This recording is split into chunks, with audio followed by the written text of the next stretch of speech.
This episode is brought to you by RLD Group, on a mission to reboot leadership drive, eradicate burnout in tech, and help transform technical experts lacking people leadership skills from being a company's biggest liability into their greatest asset.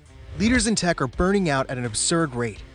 Ctrl Alt Delete with Lisa Duerre is a no BS conversation with a female executive who spent over 25 years in Silicon Valley. If you're suffering from the always on, never good enough, we'll replace you today machine called the tech space. This show will help you reboot your leadership drive. Here's Lisa. Question for you today. It's really about your environment. I want to know, are you aware of how much is coming at you that you can't even see, but you can feel? What is really impacting you from a noise level? Perhaps temperature. Maybe it's the clothing you're wearing. Perhaps it's other people's energy or vibe or mood around you. Maybe it's your internal thoughts. All that matters because your environment impacts you as a leader. And I'm really excited to dig deep into this specific lens on leadership today, because whether you are impacted by your environment or someone that you're managing is, we need to talk about this. This doesn't get talked about enough, and it is so important to have a high-performing team and to prevent burnout. So today's guest, well, I'm going to call him an expert, because not only is he on a mission to bring light to this topic, but also is living life through this lens. So Neftali Velez, I'm so excited that you're here today. Thank you, Lisa. Thank you for having me on your show. I'm super excited to be here and to share whatever knowledge I have to be able to get out to all other sensitive and empaths out there. Oh my gosh. Okay, so hold on. You're here from Barcelona. Like right now, you are with me from Barcelona. So I want to talk about environment and just differences, right? Even just us logging in and getting together, I have to full transparency say my mic was on mute and Neff's trying to figure it all out, right? And talk about all of the input, just trying to get ready for a meeting. And it was me with one button. So thank you for your grace as we even got ready, right? And I really appreciate that as an example in what we're talking about today, because all that stress of, is the tech right? Can you see me? Can you hear me? People are going through that with interviewing. People are going through that with board meetings, investor relations meetings, product releases. And I'm just curious, can we just start there? Because that's a real world experience we just had. What might a leader know, or what could a leader be thinking about when it comes to just that stress of all that input right then and there, and the thoughts and, just making everything work? What do you want to share on that topic? Because boy, we got to talk about this. Well, the first thing that comes up is perfectionism. Oh, and as highly sensitive people, we tend to be perfectionists because we feel we have to compensate, right? And my reaction immediately to when something was not functioning was, I went over this. Oh, what's not working? And I started feeling slightly overwhelmed. But it's be able to get to that point to be like, it's okay. You don't always have to know everything in the moment, but you'll figure it out, right? So that new form of leadership really comes of giving myself space. Okay, dude. First of all, and how much grace did you give me? Because inside you might have been like, what the hell? You put me through all that stress and it was your damn button, right? And you were just like, cool. And so we got grounded and here we are. And I think it's just such a testament to you knowing yourself, and then for us being able to presence what we knew was going on. So let's land what it means to be a highly sensitive person, because I know people hear this term and they're like, well, that's just someone who's moody or has big feelings. And we're like, yeah, no, that's why I started off with the environmental question. But can you explain your understanding and your own experience of what does it mean to be a highly sensitive person? 100%. So a highly sensitive person tends to be a person that has a certain amount their senses more finely tuned than the rest of the population. The rest of the population being 70%. So, 80%. So 15 to 20% of the general population are HSPs. So that means the best way that I could describe spotting an HSP is look at the people that are particular. Not difficult, that's different, but particular, right? They don't like sand. They don't like a specific fabric on their skin. They might be looking at bright lights and you could tell that they're bothered by them. You might look at their phone screen and their light might be all the way down. Or if you show them your phone, they react. They're the first ones to pick up a sound, a smell, a scent, right? So we have the capacity to take in the world 25% more. So that means we process way more information, but with that same gift comes a big responsibility that we need to learn how to be able to slow down and recoup. And something so simple as it's recommended that for HSPs, we sleep an additional hour just because we need more downtime to be able to recoup of how much processing we've done throughout the whole day through stimulation. Yeah. Okay. So here's the thing I can say. My own personal experience as an HR professional, there was an engineer who people labeled difficult. And I used to have the manager in we used to have meetings with the manager on a regular basis, like what's so-and-so up to now was kind of the vibe. And it was something as simple as the facilities people being pissed off that this person went and boiled water and stuck it under the thermometer, the thermostat. I don't even know the language I want to use, but basically they changed the temperature of the whole floor because they were cold. God. Okay. So instead of being like, hey, I'm cold, it would be like, no, this is uncomfortable. So they would change the temperature. So facilities would get pissed off. It would throw the whole formula off for the floor. And then I'd have to deal with it. And I mean, have to, because that's how I felt at the time. Like, oh, here we go again. Of course. Gotta go have another conversation about temperature. Then it was lighting. And it was like, the overhead lights are too bright. It's giving me migraines. And I'm like, okay, so we got temperature and lighting. Now now I know better, but these might be signs for leaders going, oh. Then the next had to do with like the person in the cube next to me types too hard on their keyboard. I can just hear the clack, clack, clack, clack, clack, clack. It's very distracting. I need to read code. And then, I mean, so it was like, the chair isn't, it was just like, oh, what is going to make this person feel good, right? So eventually he came to me with an article and he said, I know I'm getting this label. I know how people feel about me, but this is the reality. This is how I'm wired. And I'm basically asking you all to work with me. And when I got that article, Neff, I was like, holy crapola, really? This is a thing? Right? Wow. So that's the first I heard of HSP. And I mean, this was 15 years ago. So we worked with the facilities team and the leadership team, and we ended up getting him an office. And guess what? Temperature controlled, lighting managed, dimming, nobody clacking on the keyboard, happy as a clam. Everything was great. And then we had to figure out how to language that for the rest of the people. Well, I want an office. Do I just have to complain about light and temperature? So we had to educate, right? And so it was like the first moment when I'm like, this is a real thing and nobody's trying to be difficult. And he was basically trying to manage all of this environmental stimulation that was happening that was stopping him from processing what we were paying him to do. So I just kept thinking about all the smell processor, the texture processor, the temperature. And so I had so much empathy. So we figured it out. But I have to tell you, without that article, I might have never even understood because he didn't have the language to be able to express it. He was just, I'm going to put air quotes for anybody who's not watching, acting out or being a pain, right? 100%. But can you feel what I'm talking about? Like are you buying what I'm selling? 100%. Well, he was really surviving, and it was actually being perceived as he was just being difficult. Yep. Right. And maybe his first reaction to try to solve the problem created a problem for everybody else, which is in a lot of ways, the correct way was for him to inform himself better. And then when he came with that information to you, you were able to help him. Big time. Right. Big time. And everybody won. Yeah. So that's a big aspect also about like HSPs, right? Is one, helping them become aware of their trade. So sometimes I've had cases that I've had clients that come to me that somebody within my group of friends or something points that person out. It's a family member, relative, and they go, you're highly sensitive. And that person reacts and they go, it's not a bad thing, but also if there's some things that you could learn to be able to become aware, accept, and adaptable, you will be able to be more assertive of your needs without making it a problem to anybody else. And you're also educating everybody else as you're moving through the world, you're moving through your workspace. And now people know what high sensitivity is because sensitivity is a spectrum.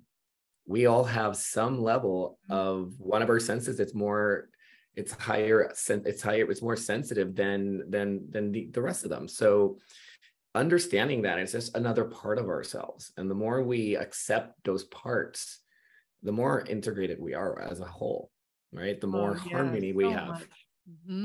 Yeah, so much. So, it's interesting because Mm.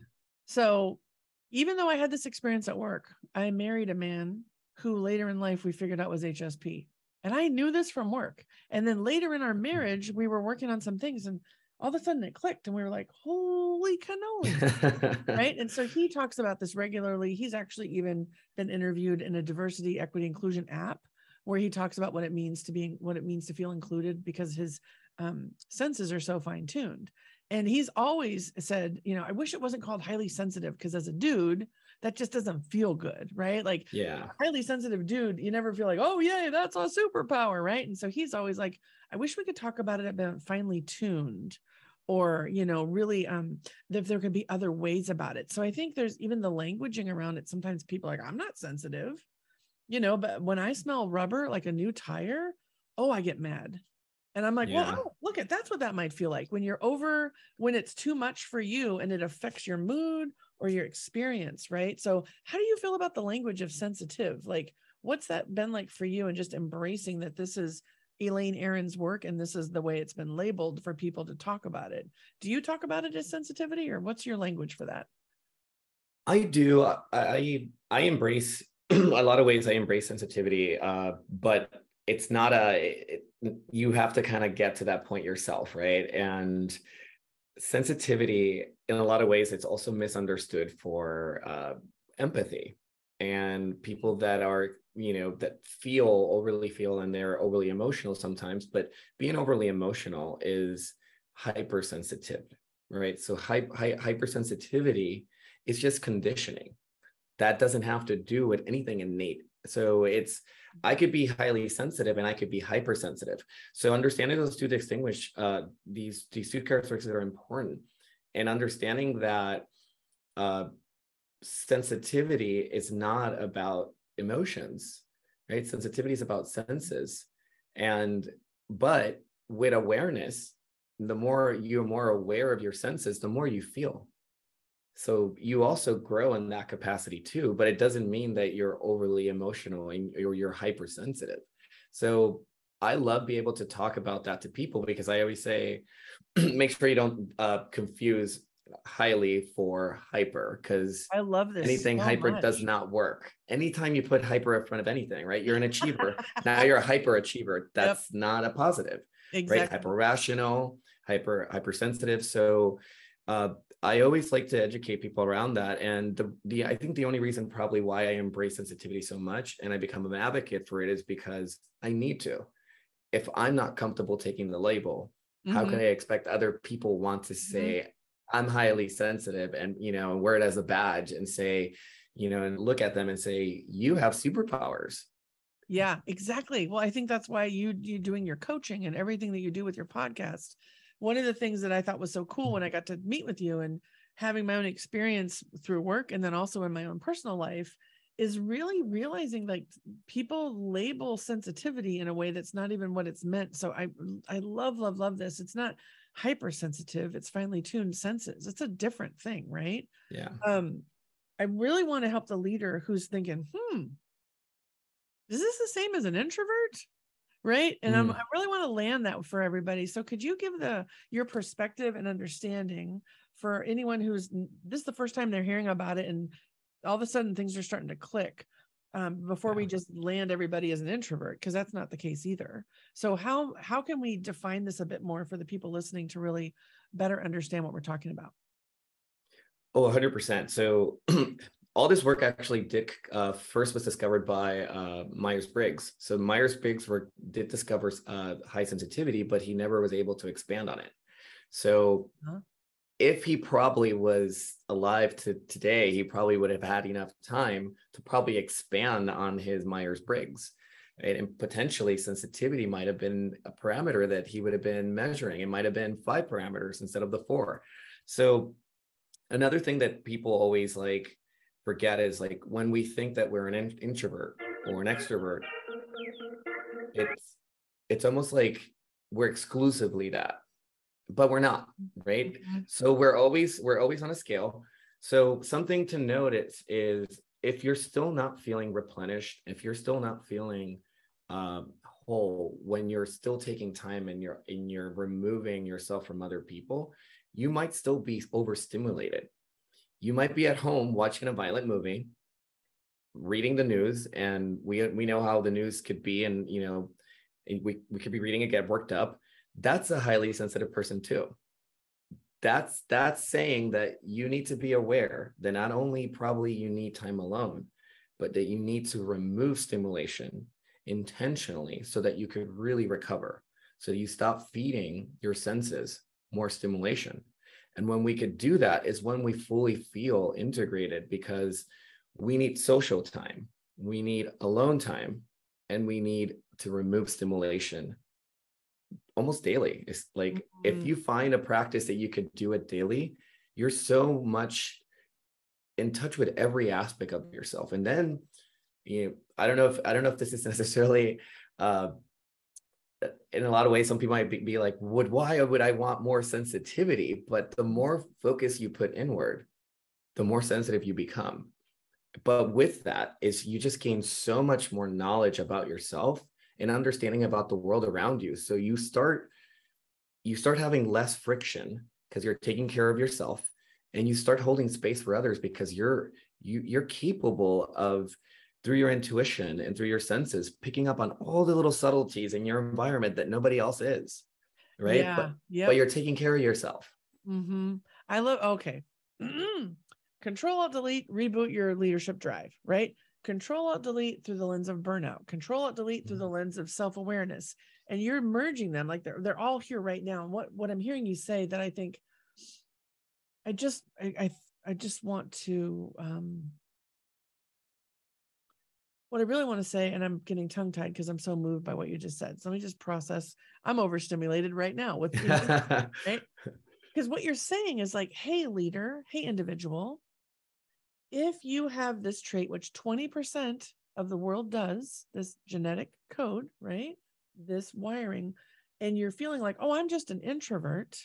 The invitation is to go, introversion is one aspect of it, which is what energizes you, right? And how much downtime and replenishment you need. And what this is saying is, no, when you're looking at your senses through the 5 lenses, are you making sure that all of them are being nourished and not overdone? So you might be like, well, I only had 3 meetings today, I should be fine.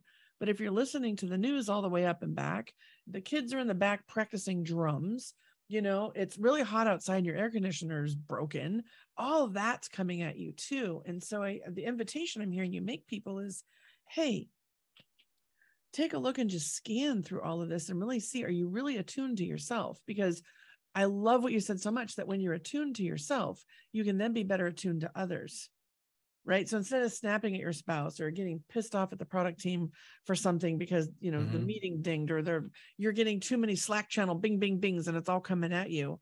It's almost like, where do you have your own power in your life to really create the environment that best suits you to lead and to love? Right. I mean, it's just so inspiring what you're talking about, Neff. Well, I love the way you framed it entirely. And it's what makes me think about it too is it's internal boundaries, because we think that boundaries are external, but they're really for us. So when I know my boundary of I'm having too much of something, I've given myself permission to say, whenever I need it, to say, I'm overwhelmed. Give me a second. I'm overwhelmed right now. And and I, for the viewers who've never tried to say this before, you never dared to say that you're overwhelmed because it feels like a weakness, I could tell you, try it. And those words make a room stop. And you just see compassion in everybody wanting to immediately calibrate to try to understand how to be able to help you not be in an overwhelm. And sometimes that means I'm just going to be silent and hold space. And then within a moment, everything calibrates again, and it gives them permission. You're teaching them how to be able to have permission too, to do the same, to say, hey, I just need a moment. Too much coming at me for one second. Let's take this by steps. Okay, I'm ready to start again. Okay, so I remember I was on a panel, and in the background, I knew I had like 20 minutes. And then we were getting closer. They were running late. And here comes the WhatsApps. Okay, we're down to 18 minutes. Now you got 15 minutes, right? They kept squeezing our time. So by the time I went live, I think I had 10 minutes to speak. And I practiced mindfulness and deep breathing. And, I'm a speaker. And I got on that panel, Neff, and I was like, blah, blah, blah, blah, blah, blah. And I went, oh, hold on. I said, I want to recalibrate because this matters so much. Right. So I did my in front of everybody, did my 3 breaths, put myself down. And then I came back and I landed it. And when it was done, I honestly was like, oh, I'm never going to get invited back. I wasn't, that wasn't professional, blah, blah. I had all these stories. Right. And then my channel starts blowing up. That was amazing. Thank you for showing us all how to recalibrate. Thank you for being vulnerable and going first. We were all feeling it. Right. So I think it's the same thing. What you're saying is like to say I'm overwhelmed. It's actually a gift to the whole room, because what I know for this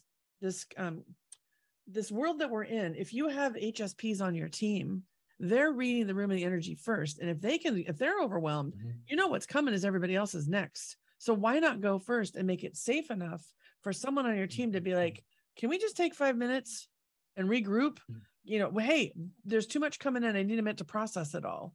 I mean, it's such a gift to everybody.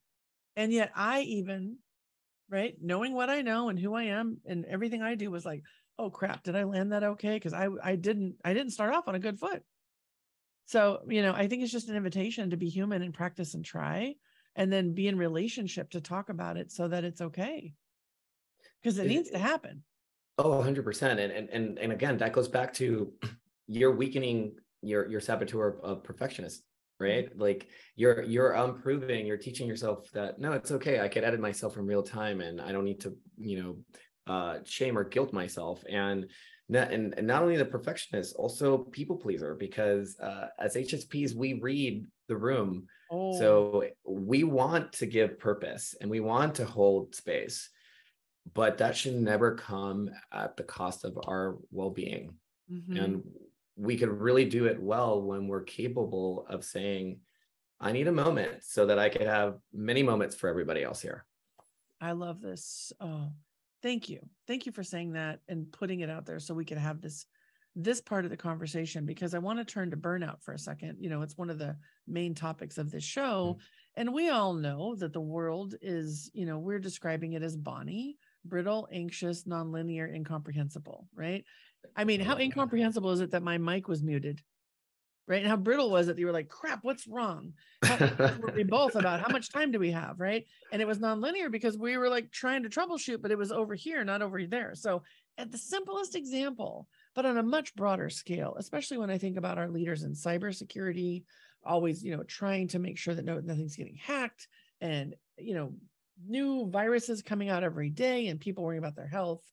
So one of the things that we believe is that to be your best self as a leader, you need to build 4 muscles: flexibility, intuition, resilience, and mindfulness. That's beyond your technical capacity or your leadership skills of people. But if you can be a firm leader, I believe that the chance of you navigating this world and not burning out is exponentially higher.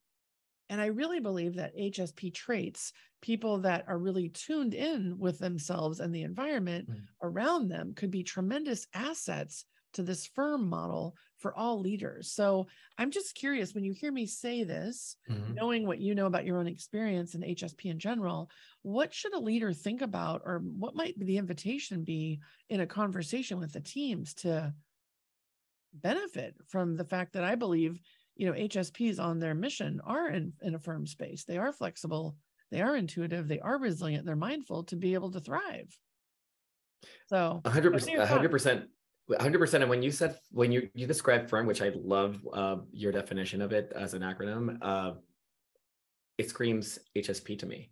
You're describing an HSP leader, right? And if you're in a position of leadership and you are in that scale of sensitivity, you might have mild sensitivity or barely any senses are finely tuned, right? More than the general population. You still have a responsibility to that entire population to be able to understand as best as you can and become sensitive. And becoming sensitive is also, it's basically what I'm saying is deepening your awareness. And that, again, comes only from within. So it's gathering information observing, just like you gave that great example about that coworker, right? And that was a great learning opportunity for you to then be able to now have this lens for the entire company. Now you're holding the space for, right? And say, no, that's being difficult. This person is being particular because they have certain needs.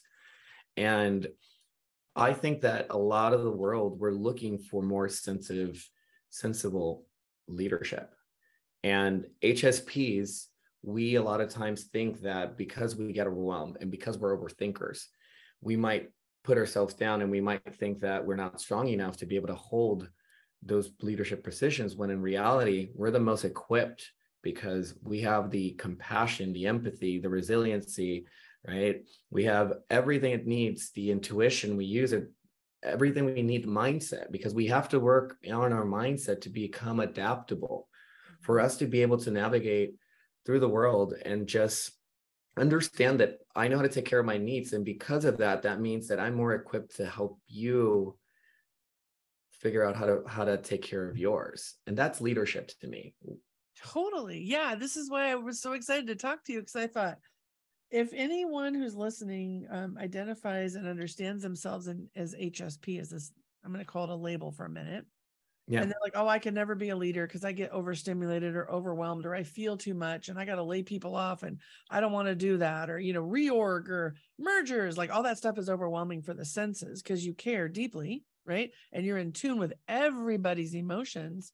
But if you know how to be flexible, intuitive, resilient, and mindful as a leader, game on, because you're going to make sure that everybody's thought of. And I think even be more strategic about it because you're going to feel it sooner. So I just think there's just such a gift in this conversation. And when I think about burnout, and in my own experience with people at work, and then also in my own family, I can see the burnout indicators and warnings much sooner because it's visible on those that I love and lead who have this trait, this genetic code. And I can feel it like concerts. I love concerts, but when my husband and I go to a concert, when we're done, he's done. He doesn't want to talk. Right? He's just like, okay, too much. I did it for you, babe, but that didn't feed my spirit. But if he and I go boating, right, and it's quiet in the wind and he's just focused, he's happy as a clam. And I'm like, I just started noticing over time, like, when are the times when I just see him feeling rejuvenated? And so I feel like one of the things I've noticed is it's just quiet, right? And then a little bit of nature is usually helpful. And I'm thinking, can we presence a little bit of that, of just because when you're always on, never good enough, we'll replace you tomorrow in tech, back-to-back meetings, messaging, phone calls, urgent crisis. I mean, that's a lot for anybody. And then you have the sensitivity characteristics on top. So when you coach people, what advice do you give them, or what tools are available to them to be able to kind of recalibrate and regulate so they can live in the world of tech and be successful, not just always overstimulated? That's a really great question. And we first start by helping them figure out their identity code. We can't do anything if we're not clear of every aspect of ourselves, right? What's our trade? Who am I? We figure out percentages. We go down to all the type of testings that's there. And then we start creating schedules that will complement their trades, and we start adjusting them in their personal life. They start doing it, and then slowly but surely we start implementing it at work. So simple things, right? Like in my own coaching practice, when I first talk to people, I don't go on Zoom. I do consultations just on phone. And I've had somebody ask once, and me being an HSP coach, I was very comfortable telling them, oh, it's that I protect my energy and I can't be on Zoom all the time. So I also could focus better sometimes when I'm just on the phone. So if you don't mind, the first just consultations is on the phone, but then when we're working together as a client, we're on Zoom, right? So we could take that into work. We could figure out, when do I need to take breaks?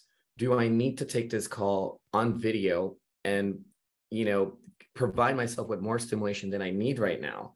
And sometimes you don't even have to be communicating this or ask for permission. You just need to step up and say, hey, do we need to be on camera right now? No, okay, cool, great. I'll be on the afternoon meeting on camera, but right now I'm going to go on a walk and talk to you.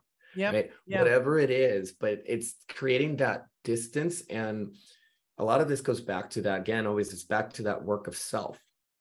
How good are we capable of witnessing ourselves? Mm-hmm. When we do that, everything else starts to fall in place because we speak from an absolute truth, from ours. So interesting, because I think this goes way beyond HSP. I think when I think about this and just the leaders that I'm coaching and the groups that we're working with, this is just best practices for energy management, regardless, on top of the fact that if you're a people pleaser or perfectionist kind of saboteur on top of HSP, you might not ask. So the invitation is to like stand in your truth and see what you need. And the invitation for everybody is, because when I burnt out after 3-month medical leave and I came back, I did way more walking meetings, way less sitting, right? I also scheduled things that weren't back to back anymore. I shortened meetings and I gave breaks in between. I also started encouraging my team to do the same, right? Not just do what I say, and then we all started noticing how much better we felt. And I think what we're doing now at RLD Group is we're even bringing what we call core centering into meetings, deep breathing, stress scrubbing, blithering. We're also helping people with just mindfulness support. And we're also doing positive intelligence with your saboteurs and your mindset. So we're bringing all of these different tools in. And as much as I know that will help any HSP on the planet, I also believe it's good for humanity. Because the only way we can be our best selves is if we're regulated and grounded regardless. So it's almost like your advice I just can extrapolate. Any leader listening might consider, how are you spending your time? What energizes, what drains you? And then what power are you giving away with your schedule? What can you take back for your own self-regulation to be better for others? I mean, do you agree with that, or am I simplifying it too much? No, 100%. And at the end of the day, it's everything is an energy exchange, right? And are we aware of our intention creates the mindset that's going to create the actions that are going to be actions. The actions are going to be results in our lives, right? So that's how we create our circumstances. So through that intention, that environment, that space is created and that energy is out there. So that again only comes back to being aware of the mind and what we're telling ourselves. And that's a big component that you just spoke about, mindset. So I like to look at 3 steps that are pivotal for HSPs. It's awareness, acceptance, and like be able to really say proudly, I am an HSP. Bright lights like really bother me, but it won't be your problem. I'll just move to the side. Or, if typically restaurants with bright lights bother me, then I start picking the restaurants myself and inviting people. There's certain things, right? I start taking the lead. And then the last one is adaptivity, right? So again, it's I start taking more control of my decisions in my life. And one thing that, if you notice, most artists, right? If you think about also who tend to be HSPs, people that work with other people, therapists, coaches, artists, right? They find inspiration through this other type of processing, sometimes lateral thinking, right?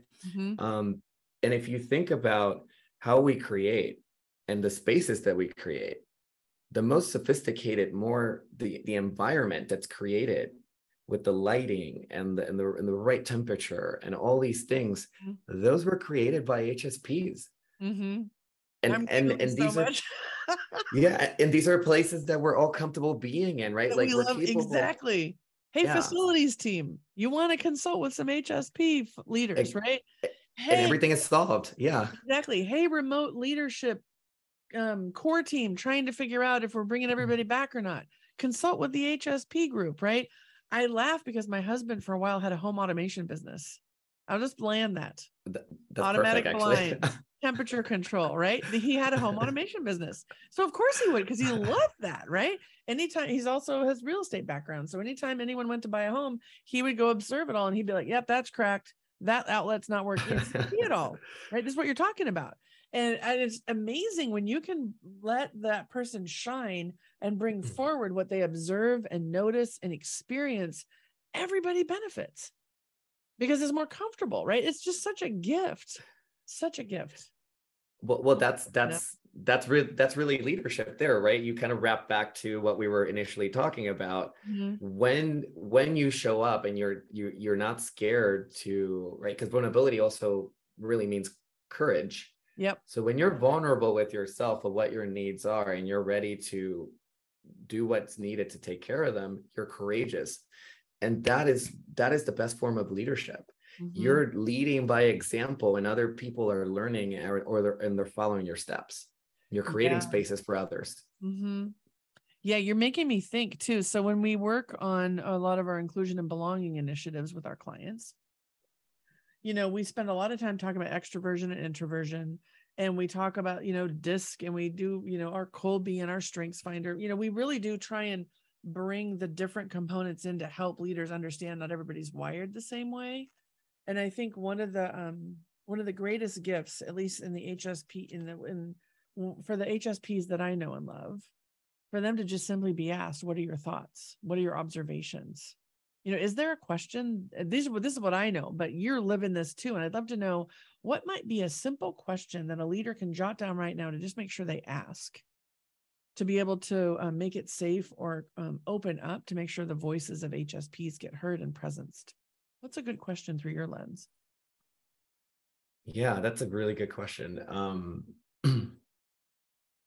I think the first thing that comes up is kind of giving the space also in the form that maybe that person is not comfortable yet, right? They're maybe in that first stage of journey to actually speak up yet.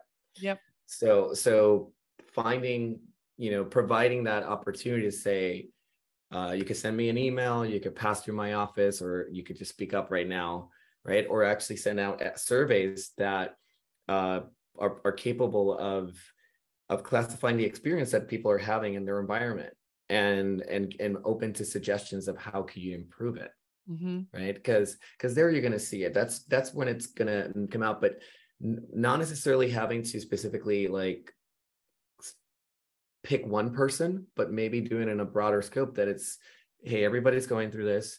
What are things that would improve the environment for everybody, right? I love that. Yeah, it's an environmental focused question, right? This is so good, because mine was like, how might we improve things, or what observations do you have? But you're specifically honing in on where we started, which is environment.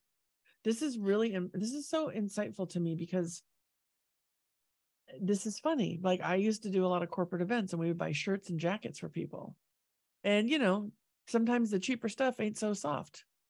So you still buy the cheaper jacket, you mail it out, and then some engineers wouldn't wear them. And I used to always wonder why. And they're like, well, it's itchy, right? Now I didn't think it was itchy for me, but even purchasing jackets for a team, having, people that talk about their environment or what they like, or my husband is such a gift to me, even for bed sheets.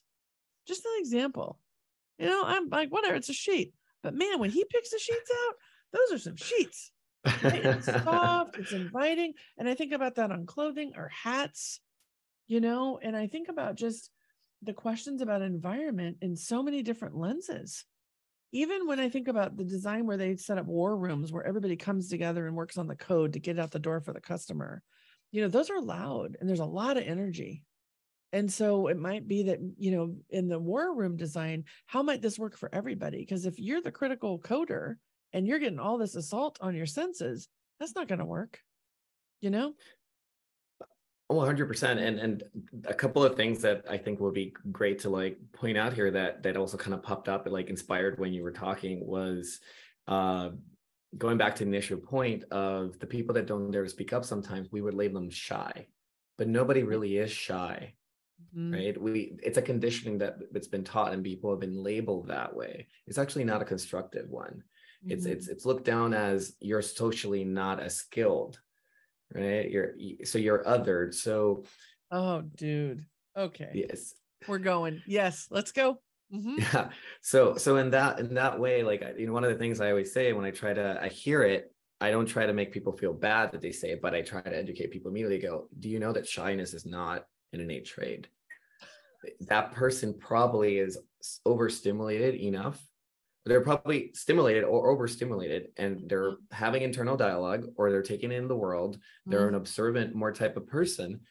And you labeling them and telling them where they should be in their reality, they're going to go inward more, and they're going to be more scared. And then they use that labeling to be able to hide and not show up. So that's why it's important to not label it. And then another thing, and kudos to your husband, that's, you know, sounds like a great man that's also stepping into his power of sensitivity, which is more men need to do it, because the numbers don't vary. It's equally proportioned between male and female, but somehow females would be more open to label themselves highly sensitive or sensitive, because there's a stigma being a male, and you touched on that a little bit in the beginning, right? So all these things are just so critical to like focus on.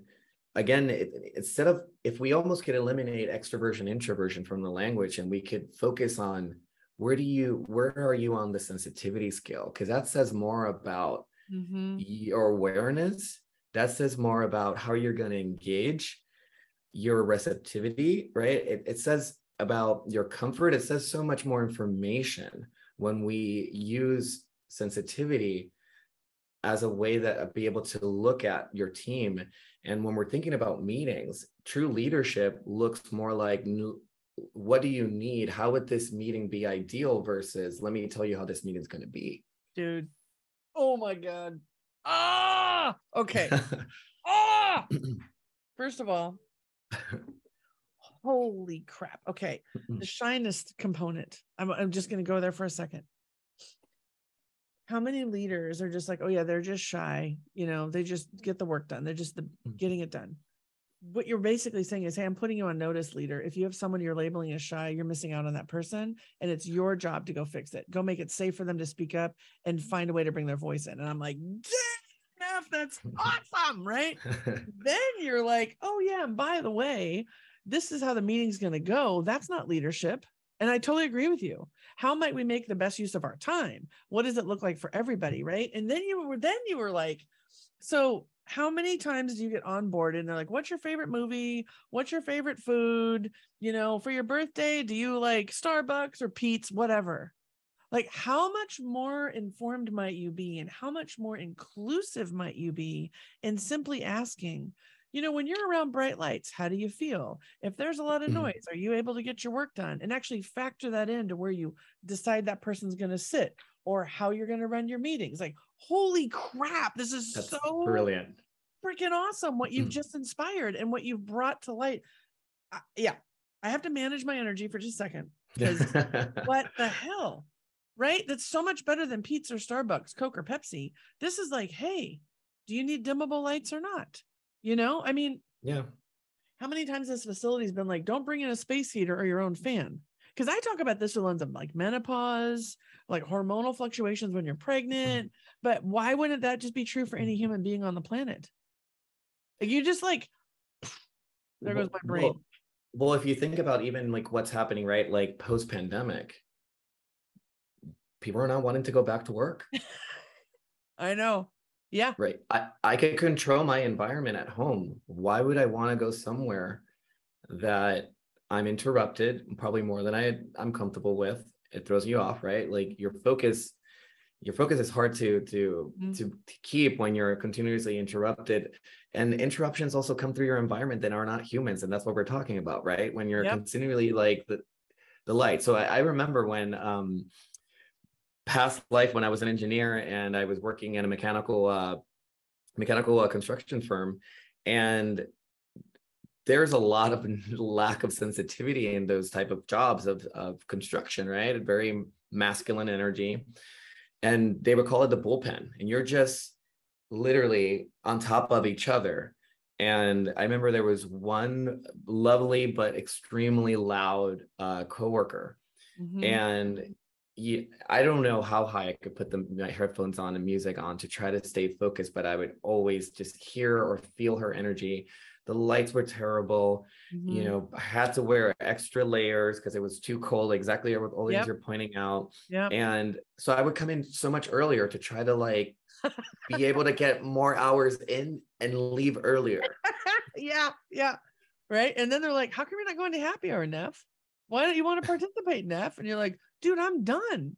Like, I did the best I could. Totally. I'm really, this example you're giving on so many levels, how many leaders can just go, holy crap, I've been doing that. I've been labeling people, not a team player or not a participant. And same with working moms.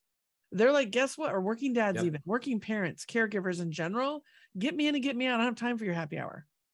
Right? This is the world we're in right now. Oh, 100%. And there's also like, so I'm an extrovert. So I'm it's a smaller population. So because most of HSPs, 70% of HSPs are introverts. Okay. And it kind of goes more with that trait, right? You would kind of be like, that's why you kind of confuse them. And then 30% are extroverts. So me being an extrovert, the sensitivity part of me it's not as obvious to most people because they see me out and just me being an extrovert. But when you're around me enough, you start to notice, sorry, he's particular. He has certain, right? And like, he's very particular, right? And then you could see where that also plays out in really amazing ways of like thoughtfulness and how I show up. But overall, there's also a lot of people that would consider themselves ambiverts when they're not. Right? If you're not somewhere between 45, 55 on your E and your I, extrovert, introvert, and Myers-Briggs, you are not an ambivert. Every time somebody tells me that, I start asking them questions, and I go through the questions of high sensitivity, and I say, you're a highly sensitive person. You're an extrovert that's a highly sensitive person, and you're confusing your time to be alone with your time for removing stimulation. And they just go, they're like, whoa. And I go, start now adding time in that maybe 1 hour, no TV, no phone, no nothing. Go walk in nature, go take a long bath, like do whatever. And then come back to me and tell me how you feel. Like you're going to want to socialize more because that is your innate nature, but you're not giving yourself time to recoup your senses. So it's so much more complex than just a black and white introvert extrovert as we think. I think this is so important because the opportunity, the invitation for everyone, we call them our double dog dare, right? It's really go pay attention to how you're even labeling yourself. And then pay attention and figure out, because I'm guilty of that. I'm an extrovert. I love being with people. And then there's days I'm like, I am so done. I realize it's because I'm overstimulated. It's not because I don't feel like being around people, but I can see I laughed at your example because I could have easily at some point been like, oh yeah, I'm an ambivert. I'm like, I'm a flippant. I have a podcast. I love being with people. Right.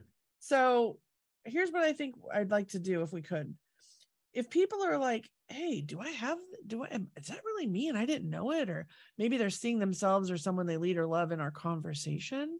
What is the next step that you typically advise people to do to go learn more about themselves? I mean, I Googled it and I figured it out the hard way, but let's save them all this time. Where do you send people to go really assess for themselves if this is a trait, or if this is something that they really, I don't want to say they have, but maybe that this is how they're wired. Yeah. So I have a lot of resources on my website. So www.spiritpandacoaching.com. I also have an Instagram, Spirit Panda Coaching. Additionally, I also would tell anybody that's in doubt that they're living with a spouse that's HSP, or they might be an HSP, or they might have a child that is HSP. It doesn't hurt to read up on it. So Dr. Elaine Aroon, her book on HSP is brilliant. And especially if you're a leader in the workforce, it's a book that you should be reading. Quiet is a great book for the highly sensitive person. Yep. Yeah. So like Quiet is a great book for introversion, and you understand so much more about introversion. But highly sensitive people, if you're capable to design an environment for highly sensitive people, it is going to be an environment that everybody's going to thrive in. Dude, that's a mic drop. Hold on. Seriously, right? Okay, so Spirit Panda. Is it spiritpandacoaching.com? Is that right? Spiritpandacoaching.com. Yeah. Okay, and then Instagram is Spirit Panda Spirit Panda, right? Spirit Panda Coaching. Also, everything has coaching on it. Okay. Spiritpandacoaching.com, Spirit Panda Coaching. And by the way, I always like and follow, so you all see me out there doing that.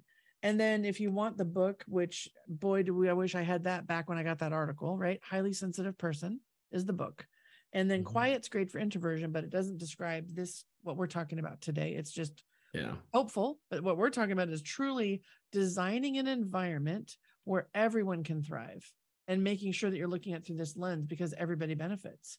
It's like, I don't know, it's like a bonus round. It's not even like you're just going to deal with help 20% of the population. You're helping everybody by focusing on this because everybody benefits. Right? 100%, 100%. Yeah. And if the equation is half and half, 50-50, right? 50% in a nutshell, innate, and 50% conditioning, you might not have the 50% of an HSP, but just let's say, I'm not sure where you fall on the sensitivity scale, but just you learning and understanding better your husband and being exposed to him, your sensitivity expands, it broadens, right? It totally has. Absolutely. Yeah. So, and that's what we want. We want a world more sensitive, that is more in tuned, more aware, more intentional how we're going through our everyday, of how our actions not only impact us, but impact everybody else around us. This is how you get a high performing inclusive team. I mean, this is a fundamental component to that, where everyone can feel comfortable in their environment so they can thrive, and comfortable to ask for what they need, and have a leader that doesn't go like, what a pain in the ass that is, and go, hey, how might we manage the lights better, or pick the right spot for you, or allow you to be remote when it makes sense, or off camera. My gosh, off camera. Yeah. Okay. So I'm going to ask you about a song, my friend, because we have this playlist, and I believe music soothes the soul and reminds us and takes us places that sometimes just hearing us talk can't do. So I'd love for people to hear your song and then know that when they listen to the playlist on Spotify, they'll remember HSP and remember the environment and think about all the things we've talked about today. I'm so excited. What is the song that comes to mind for you? So this song, it's probably very related to where I'm at right now in my life. So it's my favorite song right now. And after a few months of deep inner work, I feel like light now coming back, and it's called Gratitude, and it's from Above and Beyond, and it's a house electronic song. But HSPs, we're also, a lot of times we're empaths too. So I hear it, I feel it, it resonates in me, it moves me. So it's a song that it's a feel good song. And is this song, does it have words, or is it just musical? I mean, just instrumental? No, it has words, and the words are all inspiration about gratitude for being alive and feeling, right? And again, being sensitive is the biggest gift, is that we feel. We don't need so many highs and lows because we feel all the transitions. Yeah. We're not missing a beat. And when we become aware of it, it's just a feeling. It's just an emotion. It's not negative. It's not positive. It's just, it's moving through you. Dude. Okay. Gratitude by Above and Beyond. Did I get it right? Perfect. Yeah. Okay. First of all, the science of gratitude alone is mind blowing on what it can do for all of us as leaders. Now you've just layered on top of that gratitude for being alive, for having with these environmental attunement, right? And then I'm grateful for this conversation. Neff, I'm grateful for this conversation. We've been wanting to have this for a long time. I think that the work you do is so important in this world.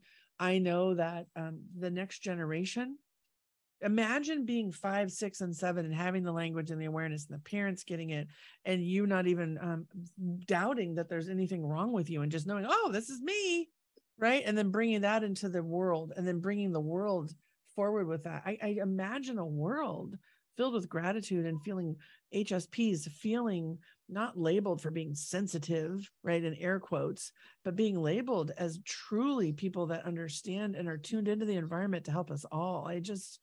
I'm profoundly grateful for you and the work that you do. And thank you for spending your time today with us. Thank you so much. I love your podcast, and this has been a great experience. Like you said, we've been talking about this for a while, and this is a joy for me to be able to talk and try to reach more empaths and highly sensitive people out there. Well, they're in tech. They're all over tech. So let's just say you're in the right place at the right time, my friend. So everybody, if you like this episode, share it, subscribe, whatever those social media things I'm supposed to say, subscribe and like and all that stuff.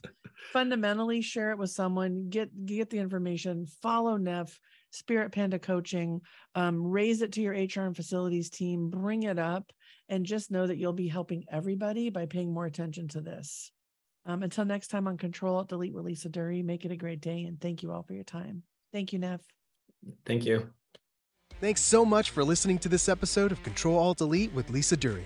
Head on over to wherever you find your other favorite podcasts and subscribe to Ctrl Alt Delete with Lisa Duerre. Leave a review with some of that 5-star love. And let's keep it real. There's a reason why you're listening to this. If you don't get the support you need and start making changes in your life and work as a leader in tech, you can expect regret and burnout in the near future.